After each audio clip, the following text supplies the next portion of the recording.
Welcome to this deep dive into the really fascinating world of stellar streams right here in our own Milky Way. It's a great topic. Yeah, we've looked at some fantastic recent research on these, well, galactic remnants. And our goal today is basically to explore how they formed, what they tell us about our galaxy's history, and, why they actually matter for understanding the cosmos. Right. And when we talk about stellar streams, you should picture these incredibly faint, long trails of stars stretching across the sky, almost like ghostly roads. Ghostly roads, I like that. Yeah, they're what's left over when smaller galaxies or maybe star clusters get too close to the Milky Way and our gravity just pulls them apart. So they're like galactic fossils. Exactly like galactic fossils. They give us direct clues about mergers and interactions that happened billions of years ago, how the galaxy grew. Yeah, I guess our ability to even find these faint fossils has been completely revolutionized by the Gaia space mission, right? Oh, absolutely. Gaia's data, the precision on the positions and, crucially, the motions of billions of stars, hmm it's just opened up a whole new window. Okay, let's dig in then. Maybe start with how we used to think galaxies formed and the halos around them. Sure. So the sort of classic picture for a long time was that the main disk of the Milky Way formed pretty quickly, billions of years ago, from this big collapsing cloud of gas. Right, a relatively neat process. Kind of. But the galactic halo, that big, diffuse, sort of spherical region that surrounds the disk, that picture started to look a bit more complicated. And this is where Searle and Zinn come in, back in 1978. That's right. Their work on globular clusters, those really dense, old balls of stars mostly found in the halo, suggested something quite different for how the halo formed. Okay, so what was their big idea? Well, Searle and Zinn looked at these globular clusters and proposed the halo wasn't made in one go like the disk might have been. Instead, they argued it was built up much more gradually, over billions of years, through accretion. Basically, smaller things, maybe small dwarf galaxies or big star clusters, proto-galactic fragments they called them, fell into the Milky Way's gravity well and merged with it, leaving their debris, including globular clusters, behind in the halo. Okay, so a much messier, longer building process. Do they have evidence for that? They did, yeah. Several key things. First, they saw a really wide range of metallicities in the halo globular clusters. Metallicity meaning the amount of heavier elements in the stars? Exactly. Elements heavier than hydrogen and helium. And what was weird was this range didn't seem to care how far the cluster was from the galactic center. That suggested they didn't all form from the same initial batch of gas. Okay, that makes sense. What else? They also found a mix of ages among halo stars and clusters, not all ancient, and maybe most tellingly, some clusters with sort of intermediate metallicity were orbiting backwards. Backwards. Retrograde motion. Yep. Going against the flow of the main galactic rotation, that's hard to explain if everything formed from one single collapsing cloud. It points towards, well, multiple origins, things coming in from different directions. So different compositions, different ages, different orbits. It all points to a history of mergers. But why can we still see these clues billions of years later? Wouldn't things get mixed up? That's a great question, and the key is the outer galaxy. Out there, orbital timescales are just incredibly long. We're talking billions of years for one trip around. Okay. Things move slowly. Very slowly. So the kinematic evidence, how things are moving, and the chemical evidence, their metallicity from these ancient mergers, just hasn't had enough time to completely wash out or homogenize. The outer halo, it kind of preserves the memory of these past events. Like a cosmic time capsule. Okay, so these stellar streams are the debris trails, the ghosts of those accreted objects. How exactly do they help us play galactic archaeologists? Well, a stream, especially one from a smaller object that got shredded, pretty much traces the path its parent galaxy or cluster took. So you map the stars in the stream. And you map the orbit. But it gets better. If you can measure the star's velocities accurately, how fast their moving chords are away from us, and how they move across the sky, their proper motions, Which Gaia is amazing at. which Gaia is incredible at, then you can actually use the stream to map the galaxy's gravitational field along that path. The way the stream is stretched, how its stars speed up or slow down. It tells you about the gravity it's feeling. Including the gravity from dark matter. Absolutely, that's a huge part of it, because dark matter dominates the mass out there. If you study lots of streams on different orbits. Then you can start to build up a three-dimensional map of that acceleration field, of the galaxy's total gravity, including the dark matter component. It's really powerful. Mind-blowing, actually. Okay, so before Gaia really changed the game, were we aware of any of these streams. Oh, yes. We didn't have the full picture, but some key ones were known. The first one identified way back in 1971 by Egan was the Arcturus stream, just a group of old metal poor stars moving together. Okay, the Pioneer. Then there's the Magellanic stream. That one's different. It's mostly gas, hydrogen gas, pulled off the Large and Small Magellanic Clouds, our nearby satellite galaxies. It's enormous. Right, not stars, but still a stream. Exactly. And probably the most famous stellar stream pre-Gaia was the Sagittarius stream. That one's clearly linked to the Sagittarius dwarf galaxy, which is actively being torn apart by the Milky Way right now. We see the galaxy and the streams leading away from it. And a work in progress. Yeah. And wasn't there one called the Helmy stream? That sounded important. Very important. Found in 1999 by Amina Helmy and her team. They figured it came from a dwarf galaxy captured maybe 6 to 9 billion years ago. All right. And the amazing thing is, they estimated that this one merger might account for something like 10% of all the metal-poor halo stars out beyond the sun's orbit. 10% from just one event. Wow. Yeah, it really showed the potential scale of these past mergers. Any others notable from the pre-Gaia era? There were several found by big surveys, like the Sloan Digital Sky Survey.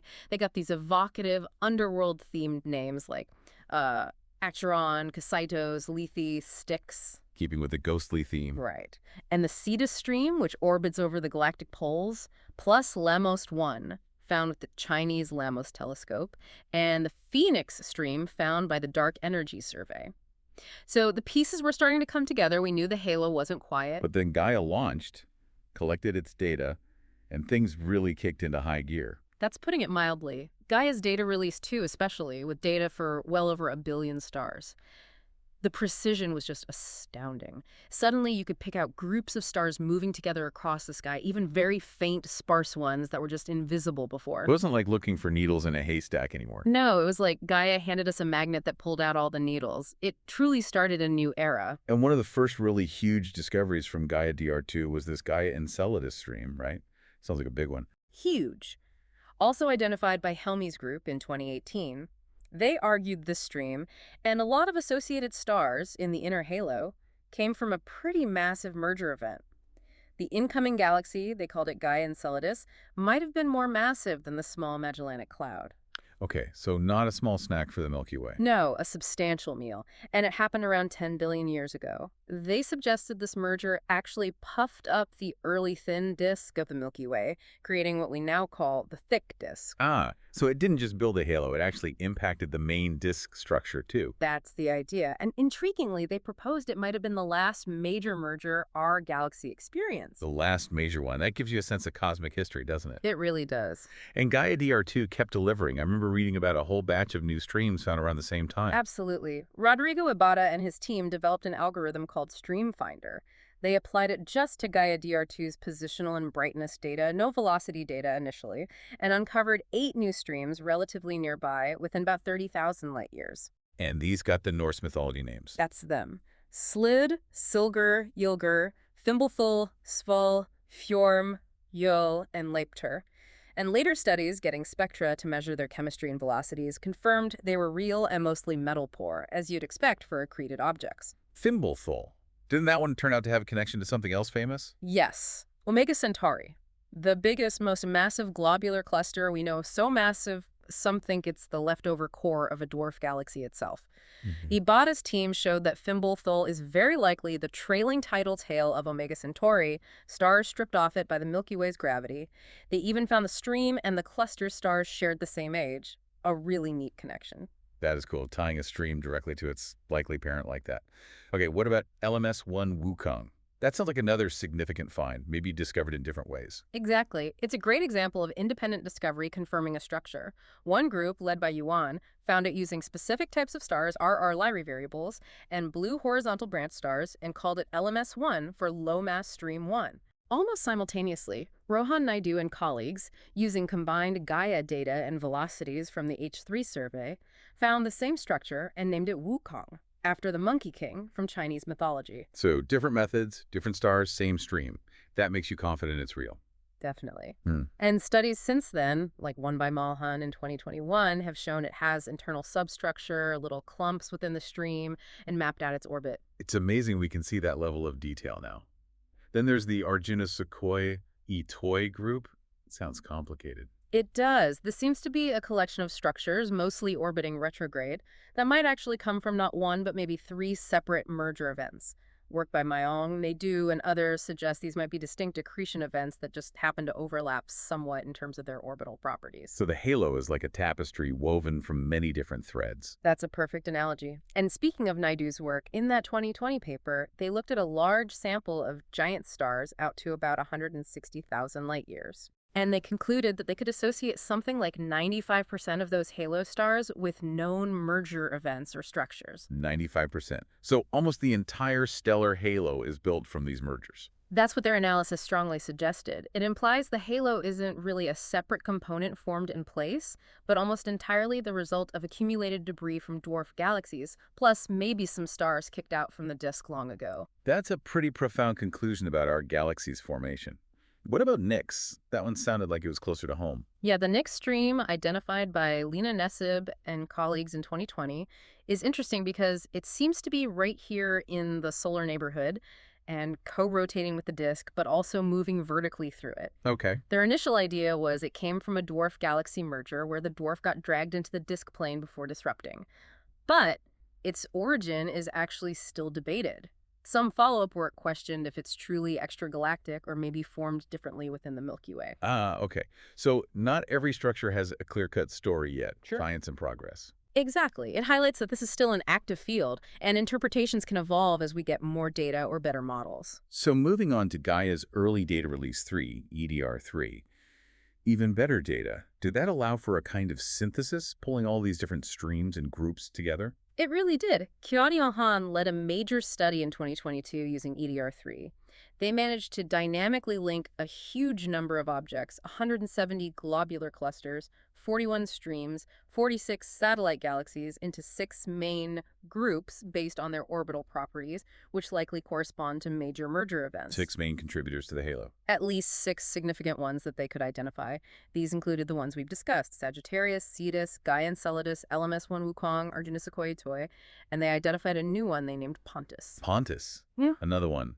It's like we're finally putting together the family tree of the Milky Way's halo. In a way, yes. It helps organize the zoo of structures into coherent groups tracing back to specific accretion events. And did LMS-1 Wukong stand out in that analysis? You mentioned it before. Yes, very much so. They found that LMS-1 Wukong is associated with the 3 most metal-poor objects known in the halo: the globular cluster C19 and the streams Silgur and Phoenix. The most metal poor, meaning they formed from extremely pristine early universe gas. Pretty much. This makes LMS Wukong potentially the remnant of the most chemically primitive galaxy known to have merged with the Milky Way. It's a window into the really early stages of galaxy formation. Incredible. So, okay, these streams are amazing for tracing history, but what else can we learn from them? Are there wider implications? Oh, definitely. For instance, the shape and dynamics of streams, particularly those torn from globular clusters, turn out to be really sensitive probes of dark matter. Oh, so? Mulhen's 2021 work, among others, showed that if the dark matter subhalo that originally hosted the cluster was cuspy, meaning the dark matter density sharply peaked at the center, the resulting stream tends to be wider, and its stars have a bigger spread in velocities. It's hotter dynamically. If the subhalo was cored with a flatter density profile near the center, the stream is typically thinner and colder. So the stream's properties reflect the dark matter environment it formed in. Exactly.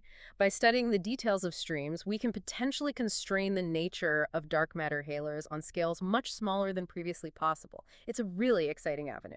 Wow, using streams to weigh invisible matter. That's clever. What about chemistry? You mentioned metal-poor streams. Right. These extremely metal-poor streams are fantastic laboratories for studying early chemical enrichment, how the first heavy elements were made and spread. Okay. Some early work, like by David Young's group using data from the SkyMapper survey on streams like Phoenix, suggests that the progenitor systems of some of these streams must have experienced rapid neutron capture process events, the R process, very early on. So that's things like neutron star mergers, Yeah. right? Creating really heavy elements. Precisely. Finding signatures of those events in these ancient streams tells us that these processes were happening very early in cosmic history, even in these small building block galaxies, before they merged with us. Peeking into the universe's earliest chemical factories. Amazing. Anything else these streams might hold? Well, there's some interesting speculation. Tutikov and collaborators suggested that as satellite galaxies decay and form streams, they don't just shed individual stars. They might also shed intact star clusters, maybe even exoplanets, interstellar comets. So the streams could be carrying more than just stars, like cosmic flotsam and jetsam. Potentially. It's a fascinating thought, these streams as transport systems for all sorts of objects across the galaxy. Wow. Okay, one last thing I saw mentioned was a connection to ultra-wide binary stars. How would that work? Yeah, that's a hypothesis from Jorge Panarubia. Ultra-wide binaries, pairs of stars orbiting each other at huge separations, thousands of times the Earth-Sun distance, are a bit of a puzzle to form. Right, they seem too fragile. Exactly. Penarubia suggested that maybe they form in the relatively dense but dynamically gentle environment of a tidal stream from a disrupting star cluster. As the cluster dissolves, stars are close enough for chance gravitational encounters, but the overall tidal field is weak enough that these incredibly wide, fragile pairs could form and survive. Huh. So streams could be factories for these weird binary systems. That's unexpected. It's a neat idea. It just shows how studying these streams keeps opening up connections to other astrophysical puzzles. It really does. Okay, so summing up this deep dive then, stellar streams are, they're just crucial. These faint trails are the direct evidence of the Milky Way's long history of mergers. Absolutely. They're letting us reconstruct how our galaxy was assembled, piece by piece, over billions of years. There are galactic fossils. And they're not just about history, they're tools. Tools for probing dark matter distribution, for understanding how the first heavy elements formed. And maybe even for understanding things like wide binary formation or finding objects transported across the galaxy. And Gaia, well, Gaia has just been utterly transformative in bringing these structures out of the shadows. It really feels like we've only just scratched the surface with what Gaia and future surveys will reveal about them. I think that's absolutely right. The level of detail we can achieve now is incredible. Which leads to a final thought for you, our listener. We're mapping these vast structures containing potentially millions or even billions of stars dragged from other galaxies. As we get better and better at tracing these cosmic rivers, what else might we find hidden within them? Could there be clues to even more exotic objects or maybe completely unknown physics lurking in the debris of these ancient galactic collisions? It's certainly a tantalizing prospect as we continue to explore our Milky Way's past. Thanks for joining us on this deep dive.